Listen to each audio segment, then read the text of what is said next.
Hello guys, അപ്പോൾ നമ്മുടെ college ട്രിപ്പിൻ്റെ series ഇവിടെ സ്റ്റാർട്ട് ചെയ്യണം. എങ്ങോട്ടാണ് സ്ഥലം എന്നാൽ പോകുന്നതെന്നൊക്കെ നമ്മൾ വഴി അപ്ഡേറ്റ് ചെയ്യുന്നതായിരിക്കും. അപ്പോൾ അതിൻ്റെ പാക്കിങ്ങിലാണ്, ഒരു ഓർഗനൈസ് ആയിട്ട് എങ്ങനെ പാക്ക് ചെയ്യാം എന്നാണ് നമ്മുടെ ഇന്നത്തെ വീഡിയോ.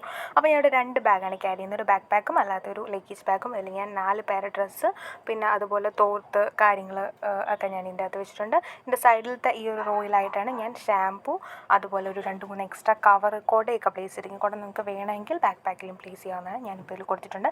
ഈ ഒരു മഞ്ഞ ബാഗ് പോലത്തെ ഇങ്ങനത്തെ ഒരു സംഭവം നമ്മുടെ കയ്യിലുണ്ടെങ്കിൽ നമുക്ക് ഇന്നോവേഴ്സ് ഒക്കെ അങ്ങനെ സെപ്പറേറ്റ് ചെയ്ത് വെക്കാം. പിന്നെ ഇങ്ങനത്തെ ബോക്സിലായിട്ട് ആക്സസറീസ് ആൻഡ് മേക്കപ്പ് കാര്യങ്ങൾ ഒരു ബോക്സിലും, അല്ലാത്ത നമ്മുടെ സോപ്പ്, ബ്രഷ് ഒക്കെ ഒരു ബോക്സിലായിട്ട് സെപ്പറേറ്റ് ചെയ്യുന്ന എപ്പോഴും നല്ലതായിരിക്കും. പിന്നെ ബാക്ക് പാക്കിൽ നമുക്ക് എപ്പോഴും വെക്കേണ്ടത് നമ്മൾ അർജൻറ്റായിട്ട് എടുക്കേണ്ടത്, അതായത് പെർഫ്യൂം, ചീപ്പ്, ഒരു ക്രാബ്, എയർപോഡ്, ചാർജർ, പേഴ്സ്, നമുക്ക് സ്കാർഫ്, സ്നാക്സ്, അങ്ങനത്തെ ഐറ്റംസൊക്കെയാണ് ഞാൻ കുഞ്ഞ് ബാക്ക് പാക്കിൽ ക്യാരി ചെയ്യുന്നത്. അപ്പം നമുക്ക് ഈസി ആയിട്ട് ആക്സസിബിൾ ആയിരിക്കും. അപ്പം ഇങ്ങനെ സെപ്പറേറ്റ് ചെയ്ത് പാക്ക് ചെയ്യുന്നത് എപ്പോഴും നമുക്ക് ട്രിപ്പിൽ വളരെയധികം ഉപകാരപ്രദമായിരിക്കും. പാക്കിംഗ് കഴിഞ്ഞിട്ടുണ്ട്.